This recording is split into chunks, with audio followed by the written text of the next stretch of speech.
Today I will show you how you can easily fix the TikTok swipe feature not working. So if we head over to our TikTok, what you will notice is TikTok has now got this swipe feature when you upload photos or you're viewing photos like this.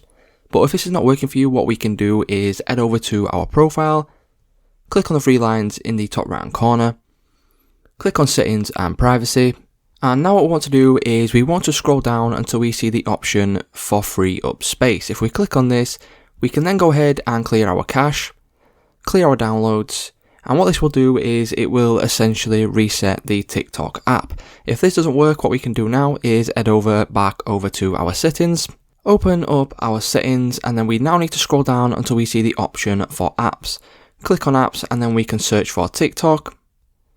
Click on TikTok, and then again what we need to do now is scroll down until we see the option for storage. Click on storage, click on clear cache, and then again what this will do is it will totally reset the TikTok app and get rid of any bugs that might be present within your app. So it's just that simple. That's how you can fix the TikTok swipe feature not working.